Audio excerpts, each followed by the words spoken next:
Hello, I'd like to talk to you today about the role of comics in research. Even this topic is quite surprising to some people who think that comics are for children and research is for adults.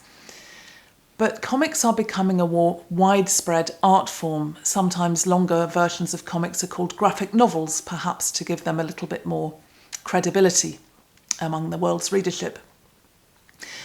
Comics have some really useful purposes in research, three in particular that I want to tell you about today. But before I get to those, in general, some of the things that comics are good for is they're good for communicating complexity and complex situations. They're good at showing the nuances and the complexity of the world and showing places that people wouldn't necessarily be able to go to. For example, Gemma Sue has created a comic about her work in Puerto Rico after Maria, the Hurricane Maria. And that takes us into that world, into people's houses in Puerto Rico after a hurricane. Not many of us, if we don't live there already, have the chance to go there and see that, but comics can take us into those places. And part of the point is that they include a lot of contextual information. So there's a lot of background settings, more in some than in others. Some comics are very simply drawn and still very effective. Some are very complex indeed, and many fall in between the two. And comics can also communicate to a very wide variety of people. Comics are a very accessible art form. Not everybody likes them, but most people can read them, can use them quite easily. And also, evidence has shown that using comics helps people to remember and retain the information that those comics provide.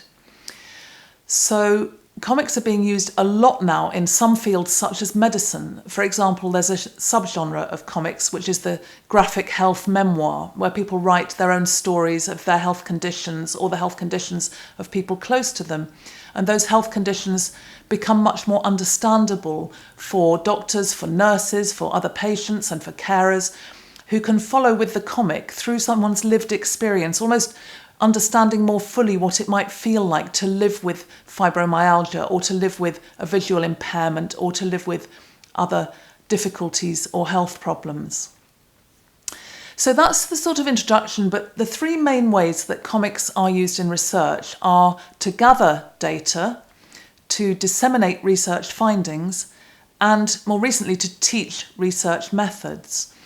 So thinking about gathering data, Sarah McNichol has done some lovely work with British Bangladeshi women. Her project's called Graphic Lives, and she researched their life stories and their community histories with them using comics. She introduced them to the comic format. They went to museums, they talked about comics, they did a lot of work about comics before they got to the data gathering part, where they chose how to tell their stories in comic format. Sarah McNichol used an app called Book Creator. There's a number of these apps. John Rainford's used Comic Life, I think it's called, on an iPad. And other creators use other apps like Pixton, which some of them are more expensive, some are cheap or even have free versions, although the free versions are often quite limited. So Sarah McNichol used Book Creator with British Bangladeshi women to help them tell their own life stories and their own community histories in their own ways. This was quite an ethical approach because it gave the women a lot of control over how they told their stories, rather than the researcher taking that control. Another example is Kate Wall, an educational researcher. This is quite a different project. She was researching the views of school pupils about interactive whiteboards. This is a few years ago when interactive whiteboards were quite a new thing. And she developed what she called pupil view templates, which was a single panel of a comic or a cartoon, you might call it. And each template had a simple classroom scene with people of indeterminate gender that had blank faces and speech bubbles and thought clouds, so that then the pupils were encouraged to express their views about interactive whiteboards, which were depicted in the templates, by drawing and writing whatever they liked on those templates. And there was no question about the quality of their drawing and writing being judged. They were just encouraged to put down whatever they felt like, whatever worked for them. There's lots of other examples. Those are just two. Equally with disseminating findings, there are lots of examples. Katie Vigers, when she was at Staffordshire University, worked with students to create a comic called Higher Fees, Higher Debts, which disseminated the findings of her research with university graduates that were in the first generation of people who paid fees to go to university. So at that time it was quite new, and she, as an education researcher, again was interested in their views, their perspectives, their thoughts about paying fees at university, and chose to use a comic to disseminate her findings, to make them accessible to more people. And similarly, there was some homelessness research done in Stoke-on-Trent some years ago with around 100 homeless people. And they're hard people to find again, for researchers to find them again, to tell them, what they've done. So the researchers on this project created a kind of a graphic novel. It was 5 short stories based on the data that they'd collected about people's experience of homelessness. It's called Somewhere Nowhere, Lives Without Homes. And the researchers gave copies away.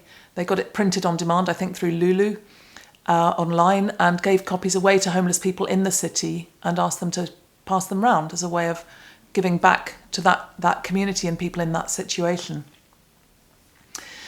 And then thirdly, teaching research methods. This is more recent, and this is actually something I've been involved with myself. In 2016, at the Research Methods Festival at the University of Bath, I went to the pedagogy sessions. This was the National Centre for Research Methods, people talking about, they were at that time studying how to teach research methods, how to do that better.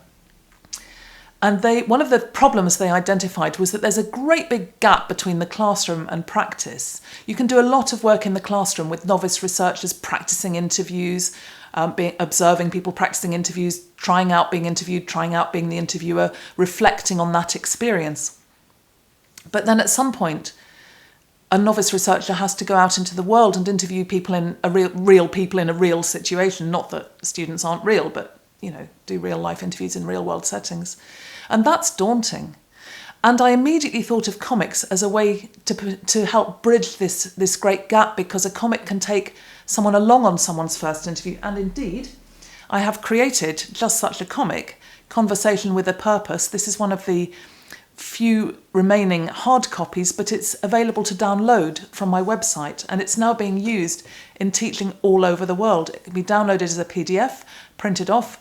It's quite short. There are discussion questions in the back. And university lecturers are using this with undergraduates and, to my surprise, also postgraduates, and in some cases quite senior researchers who have been trained in quantitative methods and now are having to learn qualitative methods. And the feedback overall has been very positive. And I'm looking forward to more. Sally Gallman, I think it was, created a couple of comic books about Shane the Lone Ethnographer, which are excellent, and they're about analysing data. I'm sure they get used in classrooms, and I think there will be more of this to come in the future. I look forward to it.